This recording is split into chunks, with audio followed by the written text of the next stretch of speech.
Because it is talking about very high speeds, but the IoT aspect of it is very high connection density. So I think you're right that when you think about what the possibility is, it really is limited only by your imagination. If you look at the path to get there, though, a lot of things have to happen. So the standards work have to be done first. Right now, it looks like Release 15 will be the first standard in mid-2018. Then it'll be Release 16 end of 2019. Once we have that blueprint, then we can actually, in earnest, start deploying at scale the equipment that is standards compliant and would have economy of scale globally to start doing some of those things. I guess I would also note, though, with LTE, there's some new functions and technology called LTE-M and narrowband that are going to provide lots of new IoT functions. So I don't think we necessarily have to wait for 5G to get there. You're going to see lots of innovation on the technology we have out there today. That's really hard to predict, but I guess I would give you this to consider. If with narrowband IoT, we can go enable very low-cost chipsets, 10-year and beyond battery life, and we can do that with a software upgrade to our existing network, and in essence, instantaneously deploy a nationwide connectivity-based network. I say instantaneously, it's as soon as you can roll the software out after it's available. Then I think it would make it hard to justify investing in a brand new technology overlay with new radio equipment, when in fact we can use all of the synergy that we have with the existing LTE network. So I think our view of it is that that's probably a good way to go versus trying to invest in a different technology. Well, I guess I would say the trial work that we're doing. So in order to make sure we get the standards right, we announced earlier, I think it was last week, that we're going to do some trials.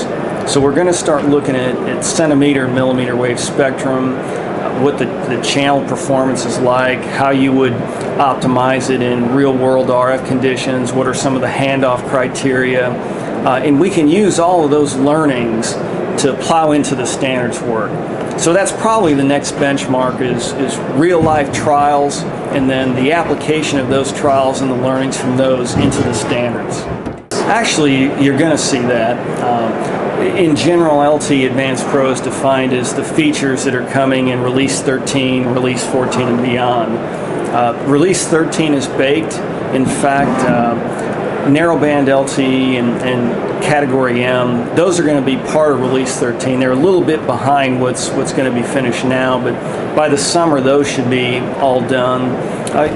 You're going to see things launch, incremental carrier aggregation combinations. So even though we talk a lot about 5G, a lot of the promise of that, you're going to see beginnings of it in what we do with LTE.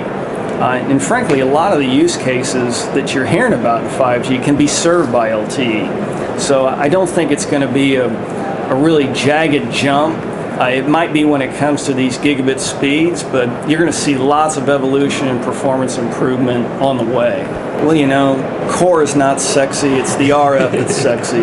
But the reality is when you look at how we're going to go build the 5G core, it will be a virtualized platform controlled with SDN, and we really think the work that we're already doing in that space will be foundational. And by the way, it will be part of the standards. In fact, leading up through Release 16, we're really expecting a virtualized access-agnostic core to be delivered in that Release 16 standard. So you don't hear a lot of people talking about it, but those aspects and those principles will be foundational to 5G, and we'll need those to deliver the 5G promise. There are so many different use cases. They fall into three different areas. So if you think about the ability to do really cool, fast things, run gigabits per second, you can envision 10 to 20 4K displays being delivered simultaneously to a location using this technology. Anything that you can imagine that requires these super high speeds will now become possible. Maybe more interesting than that, though, is what we talked about at the beginning, and that's the ability to connect virtually anything. You've seen things like connected cars happen. We're talking now about smart cities. Can you imagine that instead of trying to hunt a parking spot, that you could go to an app on your phone and it would tell you exactly where the next best parking spot to your location would be? Can you imagine if we could actually use that technology to help improve and control traffic flow? Look, I live in Atlanta, so I would love to be able to improve, commute times by 20, 30, 50%. And I think this technology holds the promise of being able to do things like that. But really the excitement comes in just whatever you can imagine.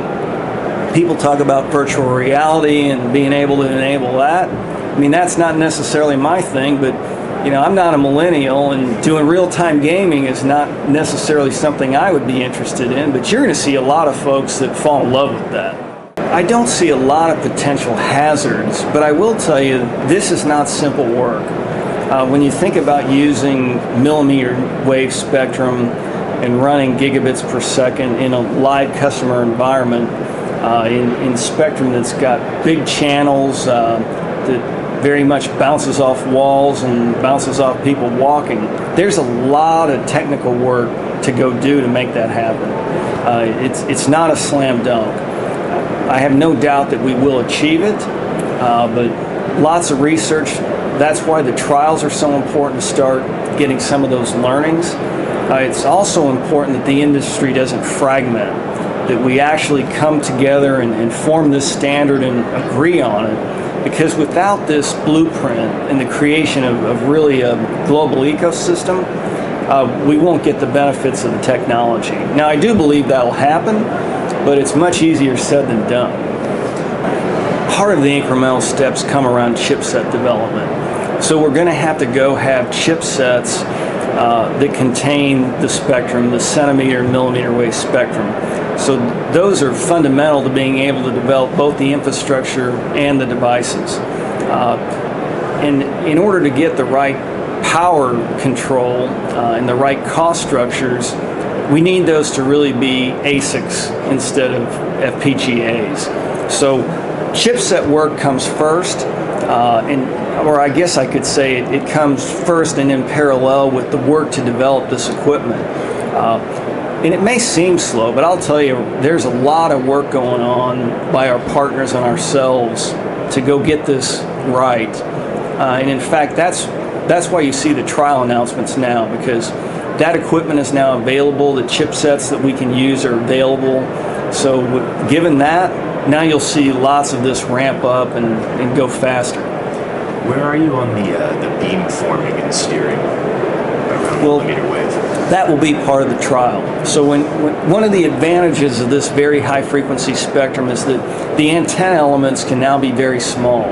So we can build antennas that have 64 elements in an array, even larger than that.